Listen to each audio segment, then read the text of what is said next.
नमस्कार, बहुत स्वागत है आप सभी का। अनादि टीवी देख रहे हैं आप। आपके साथ मैं हूं पल्लवी परिहार। सीधा रुख करेंगे राजधानी भोपाल की ओर, जहां किसान सम्मान निधि के तहत कार्यक्रम का आयोजन किया गया है। किसानों को तेजी किस्त का अंतरण किया जा रहा है। मुख्यमंत्री डॉक्टर मोहन यादव कार्यक्रम को संबोधित कर रहे हैं। यशस्वी प्रधानमंत्री के नेतृत्व में वर्तमान का समय हम सबके लिए ऊर्जा और उमंग उत्साह के साथ राम राज्य की कल्पना को साकार होते दिखाई दे रहा है। हमारे लिए ऐसा समय परमात्मा करे।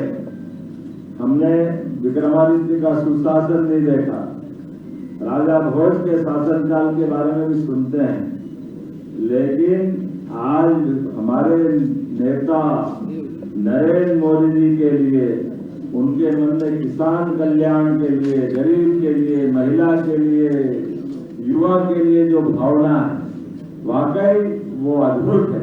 और दुनिया के सामने आज भारत और भारत के किसान अपनी किसान कल्याण नीतियों के कारण, और आप देखो किसानों की बेहतरी के लिए नदियों अभियान, एक नहीं दो नदियों अभियान अपने राज्य के लिए मिला, और बिजली, पानी, सड़क, किसान के लिए किसान सम्मान निधि।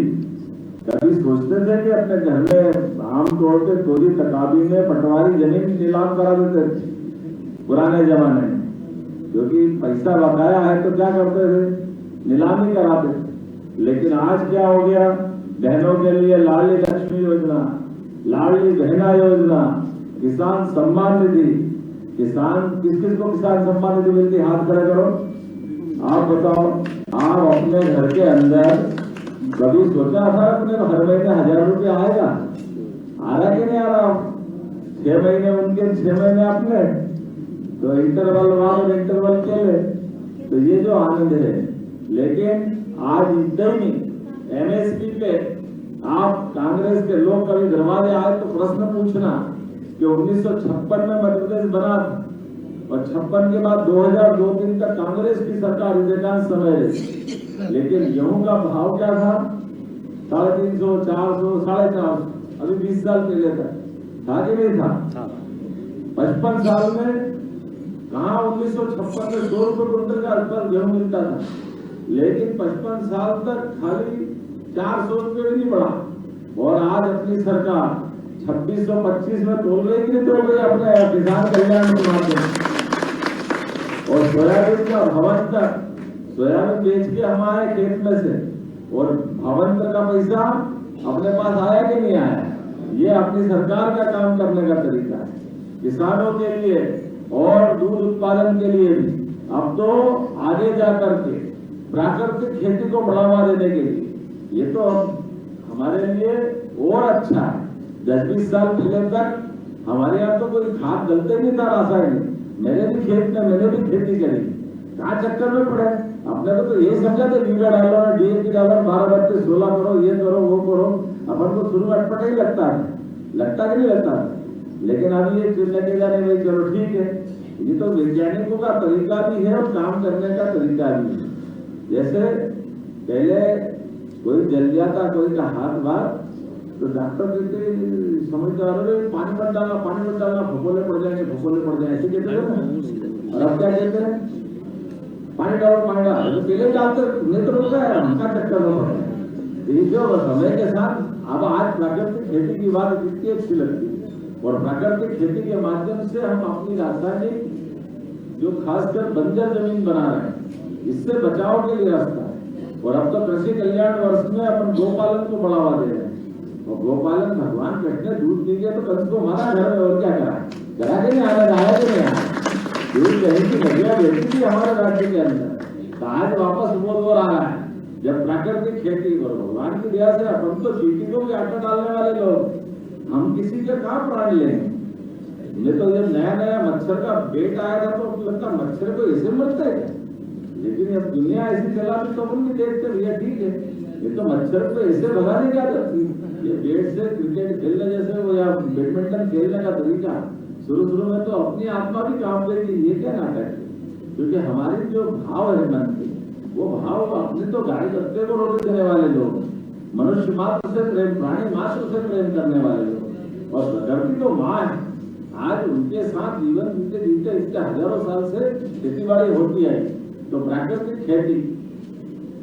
खेती का मतलब परमात्मा ने सबका भाग्य दिया, हमारा भी भाग्य दिया।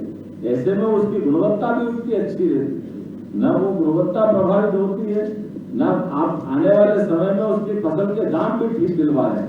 इसलिए आज के इस दौर में प्राकृतिक खेती के आधार पर अपने को विदेशी खाद और विदेशी जो नया संकट है उससे अपने आप को मुक्त रखने के लिए अपना देसी गेहूं का जो स्वाद था, देसी ज्वार का जो स्वाद था, देसी बाजरा का जो स्वाद था, ये आज के इस बीज में आता है क्या?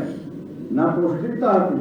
जो पुराना खान पान जिनमें खाया अब अपने लिए कैंसर की बीमारियां क्यों फैल रही है? ये तमाम प्रकार के इस प्रकार के गैर प्राकृतिक खेती जो करते हैं, दवाई डालते हैं, दवाई के आधार पर कैसे खाद भी डलता है। तो सबसे मुक्ति का एक काम या अपने लिए प्राकृतिक खेती के आधार पर आगे बढ़ना। प्राकृतिक खेती, जैविक खेती, जीवाणुओं के साथ जिस प्रकार से अपने जो स्वाभाविक अपने मददगार खेती के लिए जरूरी, उस प्रकार का जगह जगह केंचुए गायब हो गए खेतों से, हुए ना केंचुए गायब, आज पता ही नहीं चलता। वो केंचुए गायब हो तो मेंढक गायब हो, मेंढक गायब तो सांप गायब हो गए, दिखते ही नहीं, क्योंकि ये सब लंबे लंबे बड़े बड़े शेड हो गए। ये तो पहले एक मुट्ठी डालो हाथ तो अंदर से आई जाते नहीं आ जाते। इतनी जगह खेत जगह जगह अपने को दिखते थे, लेकिन आज का दौर वापस आया। कोई बात नहीं, आज अपने देश के अंदर सबसे ज्यादा प्राकृतिक खेती की होती है। हमें प्रसन्नता है, अपने मध्य प्रदेश में होती है आप सबके माध्यम से।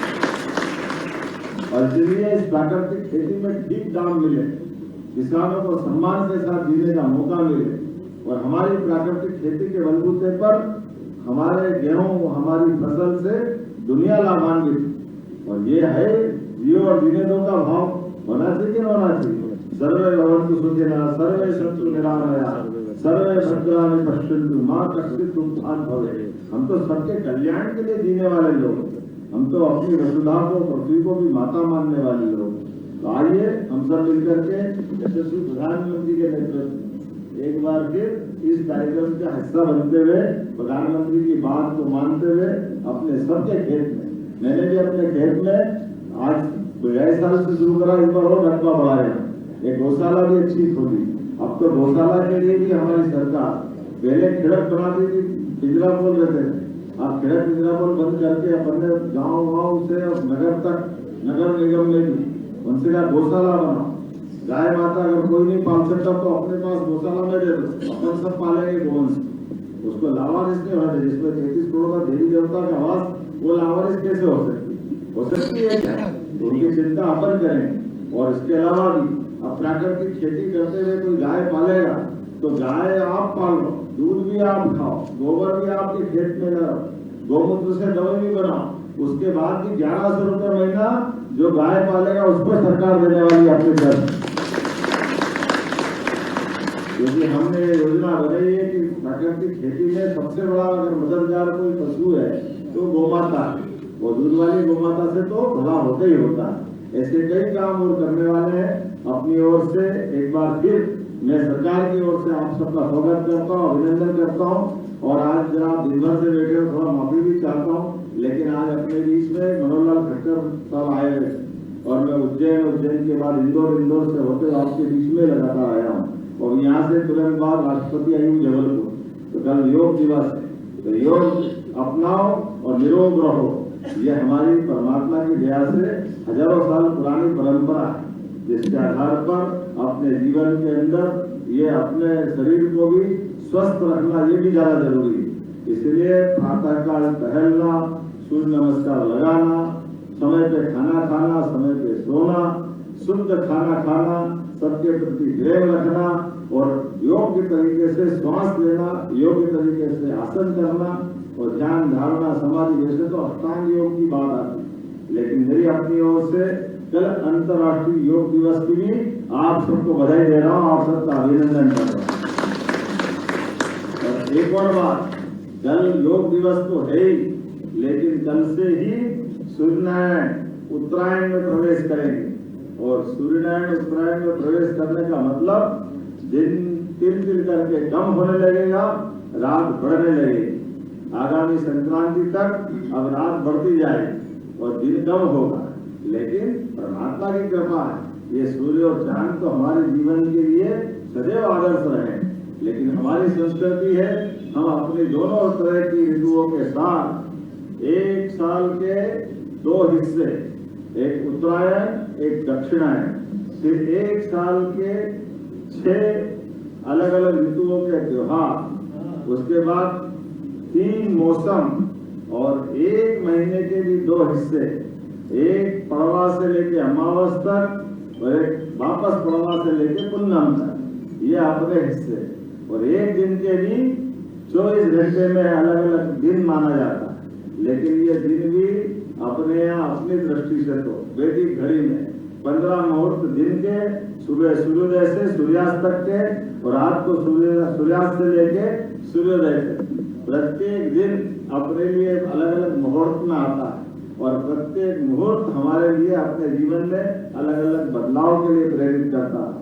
आइए अपन सनातन संस्कृति के इन सब रहस्य को समझे, इसमें जीवन डुबाएं और आनंद के साथ एक बार सब मेरे साथ बोले महाकाल महाराज की जय, गोपाल कृष्ण भगवान की जय, किसान बलराम की जय। बहुत बहुत धन्यवाद।